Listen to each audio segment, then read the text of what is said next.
पूर्वश्लोकेन दिलीपः वसिष्ठम् एवं ब्रूते सः अनपत्यः तस्य भार्यायां सन्तानसम्पत्तिर्नाभूत् इति सः दुनोति इत्येव उक्तवान्। तत्र तमेव भावम् अनुवर्तयन् स आह। नूनं मत्तः परं वंश्याः पिण्डविच्छेददर्शिनः न प्रकामभुजश्राद्धे स्वधासङ्ग्रहतत्पराः। नूनं मत्तः परं वंश्याः पिण्डविच्छेददर्शिनः न प्रकामभुजः श्राद्धे स्वधासङ्ग्रहतत्पराः न सन्ति अथवा न भविष्यन्ति इत्येव अत्र क्रियापदं। न सन्ति न भविष्यन्ति इति वा अध्याहारः कर्तव्यः। तत्र प्रकामभुजः न सन्ति। प्रकामभुजः यथेच्छं भोजनं न जुषन्ते इत्यर्थः। भोजनं सम्यक्तया न प्राप्नुवन्ति न भुञ्जते इत्यर्थः। के भोजनं भुञ्जते? वंश्याः। वंश्याः दिलीपवंशोद्भवाः। कीदृशाः ते दिलीपवंशोद्भवाः? स्वधासङ्ग्रहतत्पराः।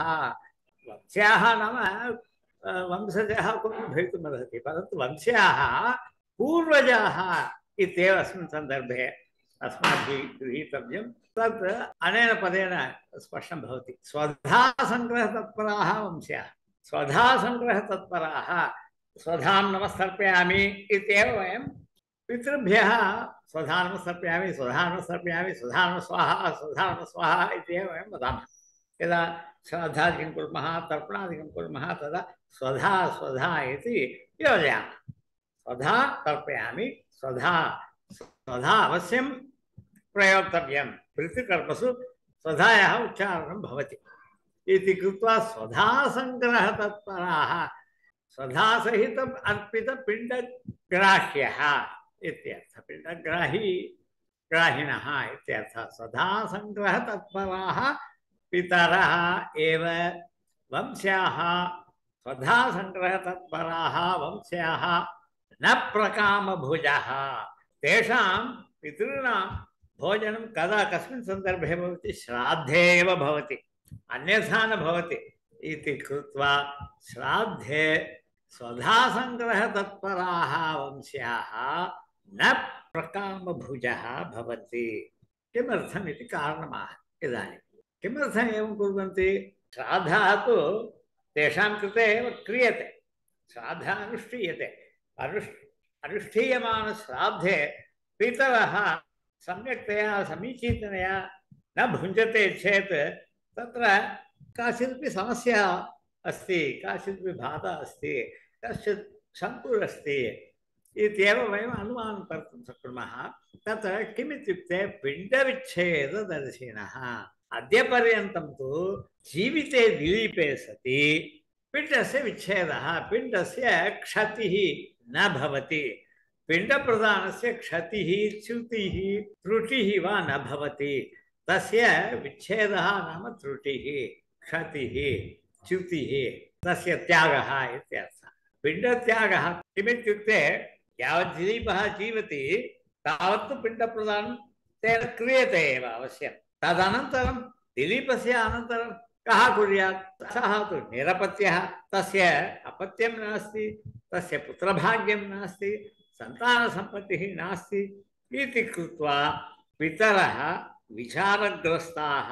सूर्यवंशे पितरः पिण्डविच्छेददर्शिनः, पिण्डक्षतिदर्शिनः ते इति कृत्वा कथं मत्तः परं यावदहं जीवामि तावत्तु अहं पिण्डप्रदानं करोमि, निवापानपि ददामि।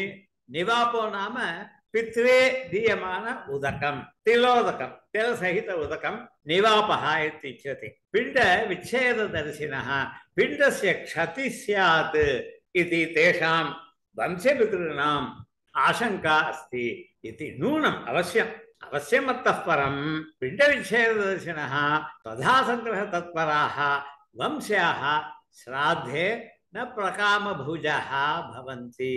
यदा श्राद्धे ब्राह्मणरूपेण ते उपविष्टाः, ते तत्र प्रसन्नाः तत्र श्राद्धम् अधिगम्य तत्र सन्निधिं कुर्वाणाः पितरः सम्यक्तया समीचीनतया पूर्णध्यानेन पूर्ण अवधानेन भोजनं न गृह्णन्ति।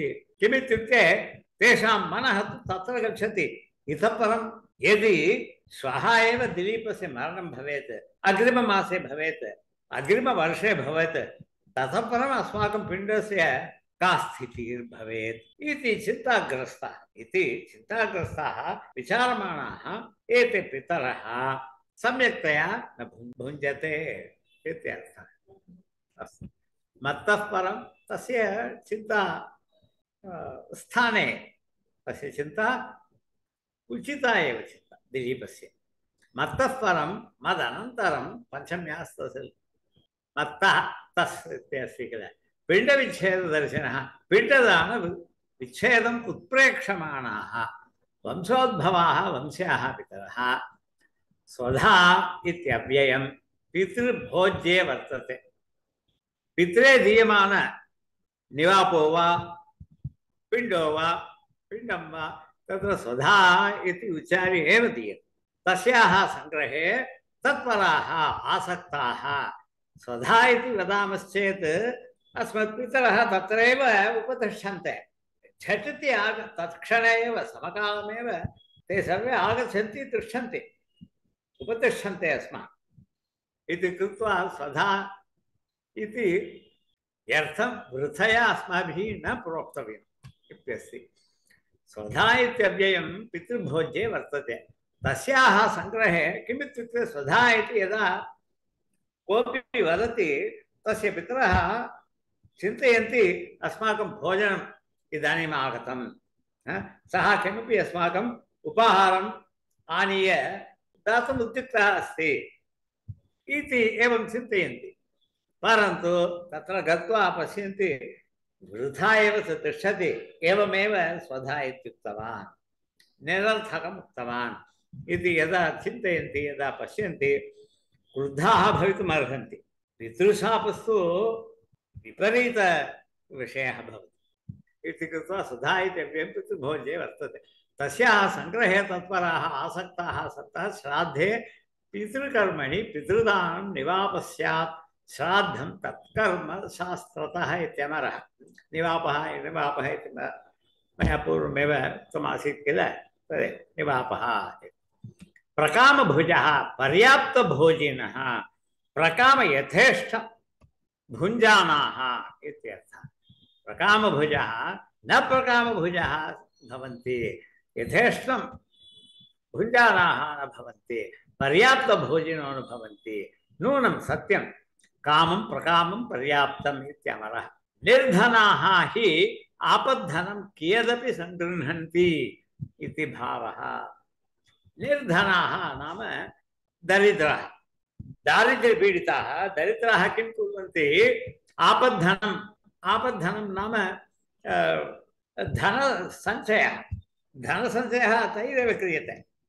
ये निर्धनाः भवन्ति, ये दरिद्राः भवन्ति, आपत्काले वयं किं कुर्मः इति चिन्तया यदा धनं प्राप्नुवन्ति तदा तस्य किञ्चित् अंशं तु पृथक्तया ते स्थापयन्ति, यतोहि आपत्काले तस्य उपयोगः भवेत् इति धिया।